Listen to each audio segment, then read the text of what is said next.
Hey guys, today I want to talk to you about a project of mine called ProPR. ProPR is an AI code review tool that I've been developing for the past 5 months, and which has grown to be a real product that you can use productively to actually help you with the increased volume of pull requests that are even AI generated nowadays, and just to cope with this huge amount of data that you need to go through.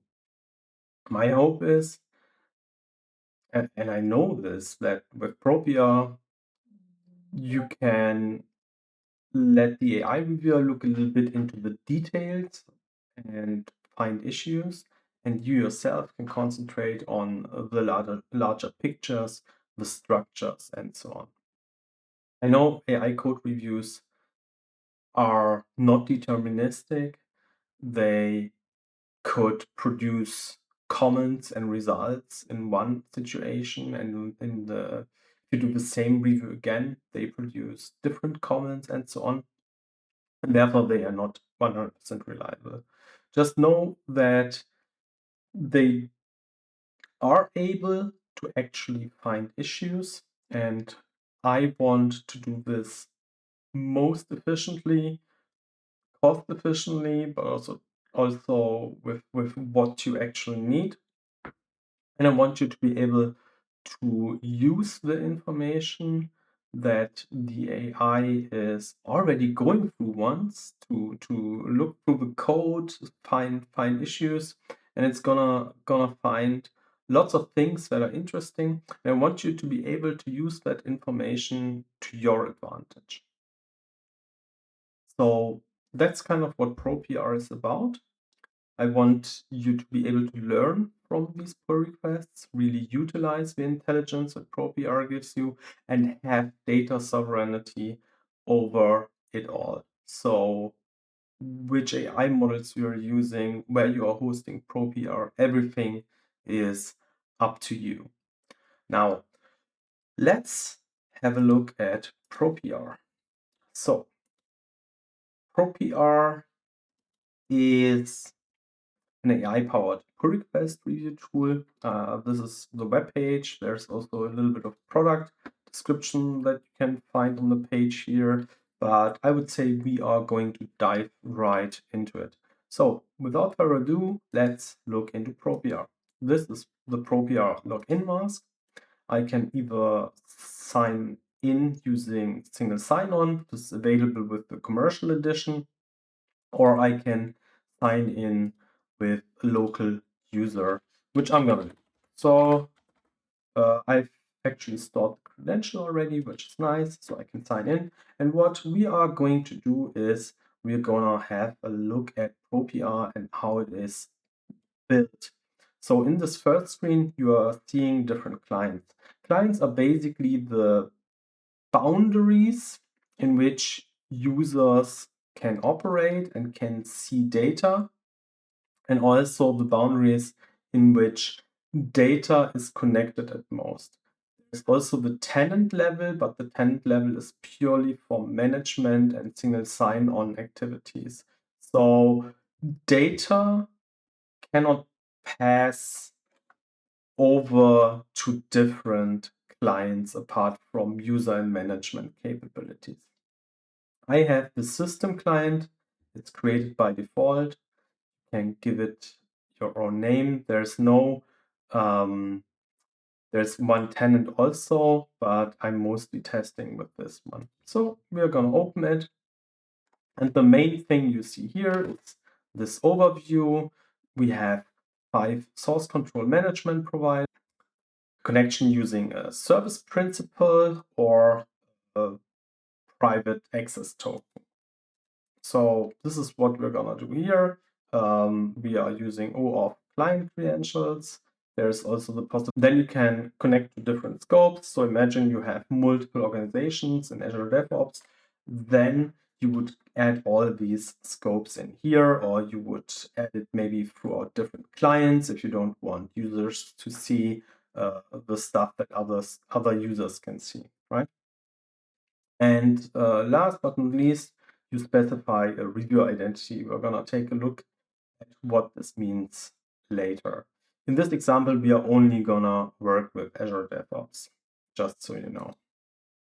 With Azure DevOps, you get two options to actually work with the PRs. One is crawl configurations and the other one is webhooks. So webhooks are a standard way for source control management providers to inform other software that something has changed in their world. So for instance, pull request was created, comment was added, or something like that. This works for all the source control management providers. But if your instance needs to be reachable with the webhooks, of course. So if this webhook fails, it may never get into the system, and ProPR will not be aware of this. I have a webhook for all the instances, but not for Azure DevOps. For Azure DevOps, I have also crawl configurations. Then your source control management provider actually does not have to know anything about ProPR. Here in crawl configurations, you can configure the crawl interval in seconds, so how often it does this. 60 seconds is a good basis. You can specify the review temperature, so how creative your model is gonna be. You can deactivate it for testing or trying out different things. And then there's repository filters. If you don't have any, basically every pull request will be reviewed for every repository in the scope that you're looking at. There's, as you can see, multiple repositories. ProPR is instantly aware which repositories are available, so you can just select them via dropdown, and then you specify which branches. These are the target branches, for which branches you want to scan the pull requests. And then there's also review knowledge scopes. We're not going to go into this in this session. Good. So crawl configurations, this is something that you set up, or you set up a webhook and then ProPR is going to get triggered. But now ProPR also needs a brain that is going to talk to. In this case, I'm referring to the AI models as the brain. And you can create them in the AI provider section. And in here, you can have different providers. I'm just gonna go to add profile here, and you can add either Azure OpenAI AI Foundry, OpenAI non-Azure, so if you have an OpenAI key directly, and you can use LiteLLM. LiteLLM is pretty nice because you can have multiple models from all different providers behind that, and you can regulate that and so on. So that's very nice. Then you can discover all the models. That's one mode to do that. And you can also specify them by hand. It tells you what you should put in there. So either chat or embeddings are the models that you can add. It makes a little bit of a difference. And if you're adding so let's say this is GPT-5.4, and if you're adding a embedding, then the data here changes a little bit. So you need to also specify the tokenizer, the max input tokens, and the embedding dimensions, which is 1536 for our default embedding database that we are using. And then you specify purpose bindings. So ProPR actually has different efforts with review benchmarks, this one. And here for the review, we are gonna add the reviewer identity. This is what you were configuring before in the source control management provider settings.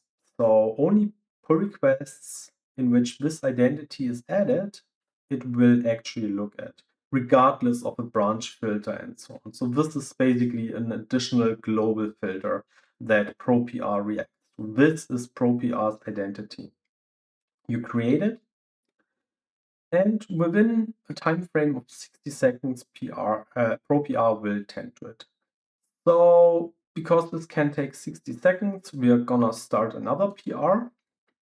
And that PR is gonna be on my Forge.io instance, and we are gonna pick my review demo for C#, and we are gonna create a pull request for one of the bugs. Let's pick bug 20.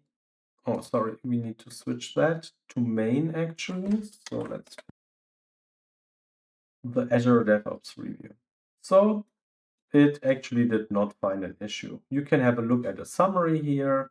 It says, I did not find any concrete defects. It's very typical when it doesn't find anything. Gives you some hints. It talks about the PR. Did not find publishable findings, but there have been demoted findings. The new path keyed metadata cache appears to rely on raw path string equality across both insertion and lookup sites.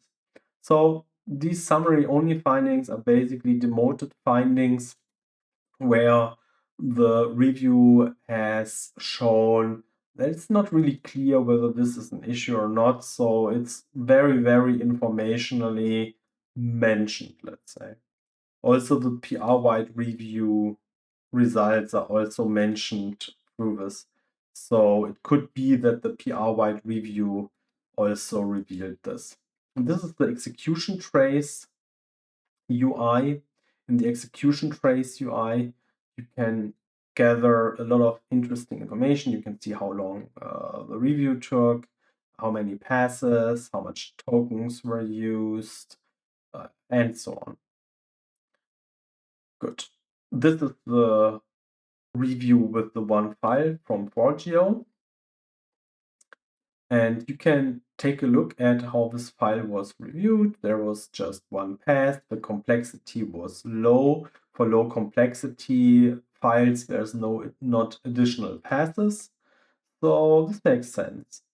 It did go through some AI call iterations. You can actually take a look at this. The last call iterations is typically what it then actually outputs. You can also take a look at the diff directly from within ProPR if you're looking over your reviews from here. And then you can also filter through the files to find only the ones that had issues or matched certain other criteria. And lastly, you get also a token breakdown. And this one is very interesting. So this one file PR took almost 25,000 tokens, but only 2,000 of those tokens were actually with a model that costs fairly much. And GPT-5 Mini is a little bit cheaper, 5 times cheaper than GPT-5.4. And this is where the most tokens came from because it was a low effort review, right? So this was a low effort review, it did not find anything. Now, the fact that it didn't find anything does not mean that there is no issue in this PR whatsoever.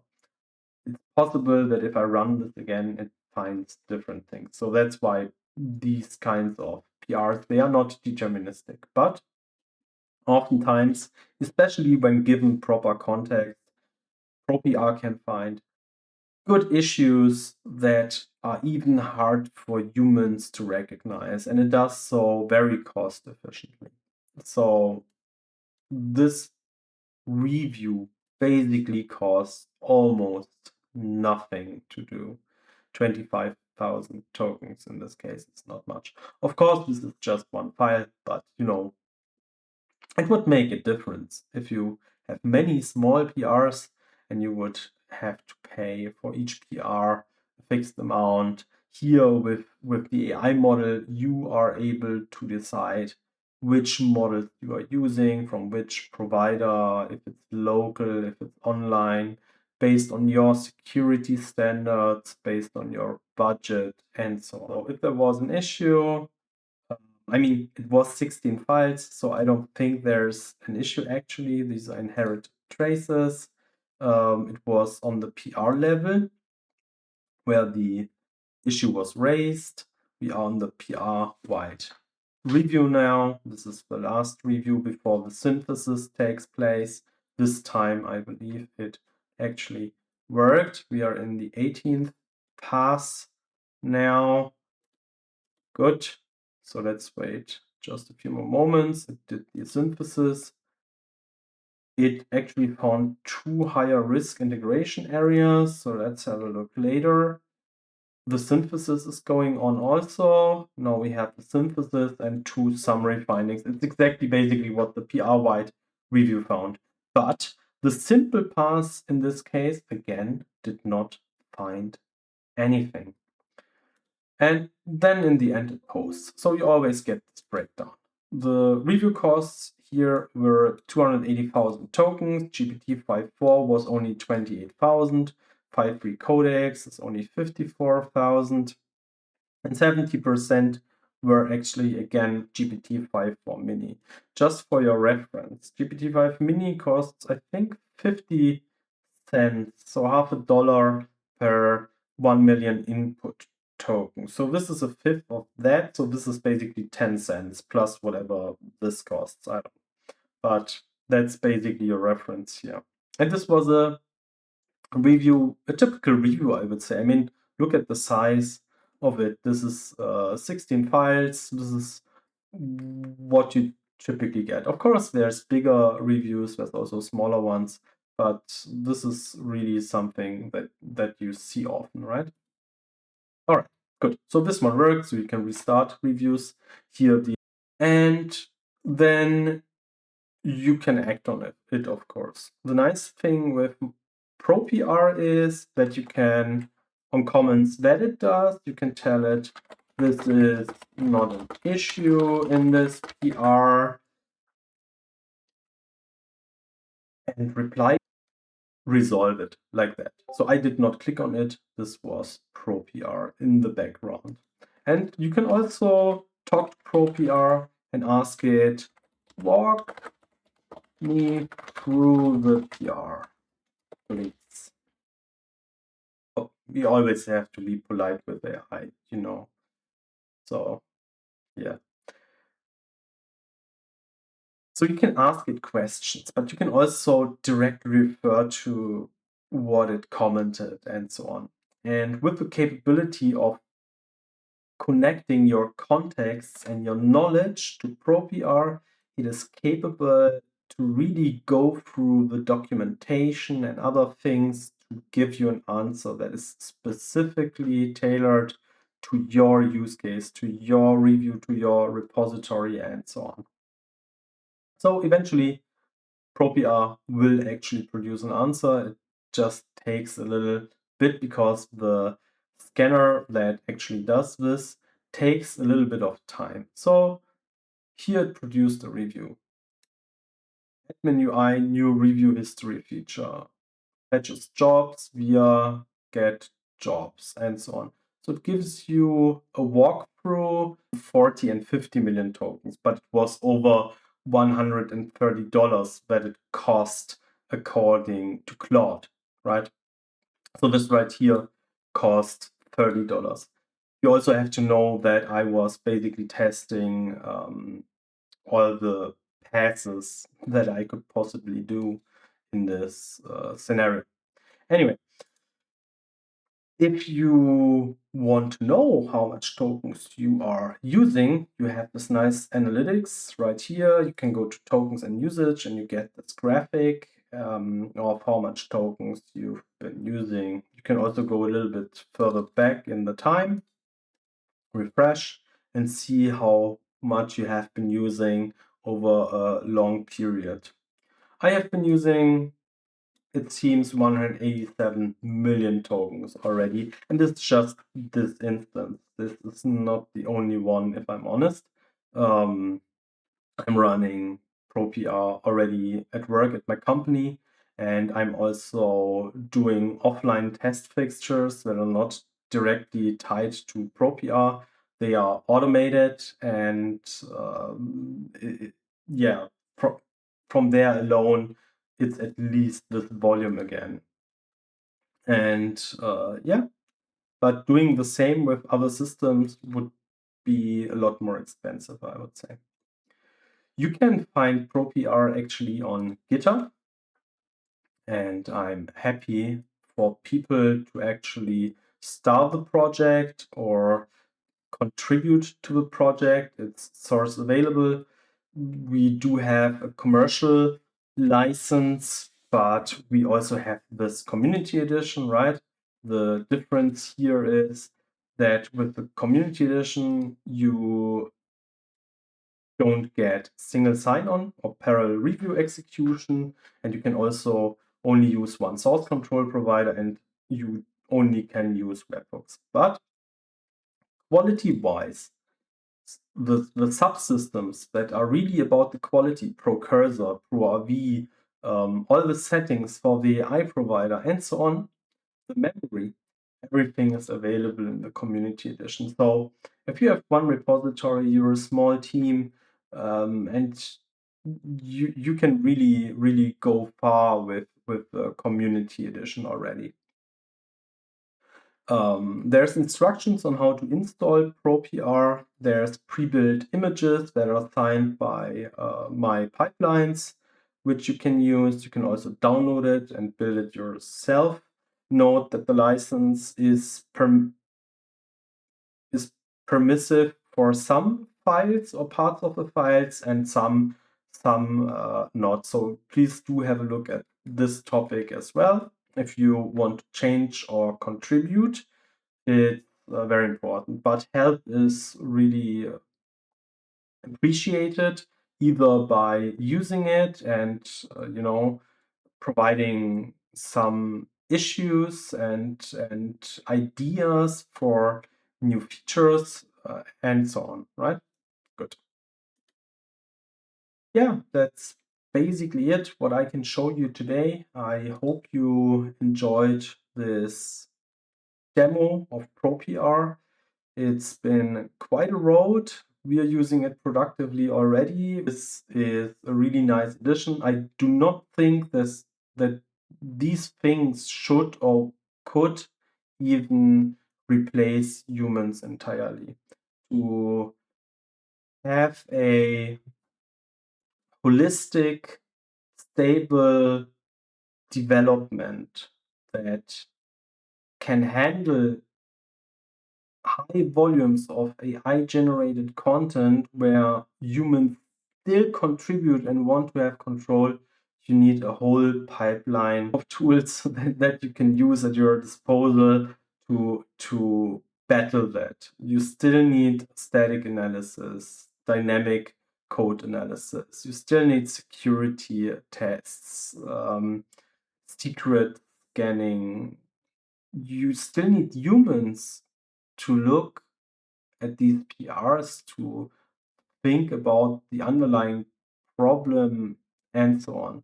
But if you have a PR that has 1,000 lines changed because you increase the volume just by involving AI, right? And you can do that. You can do that securely, safely.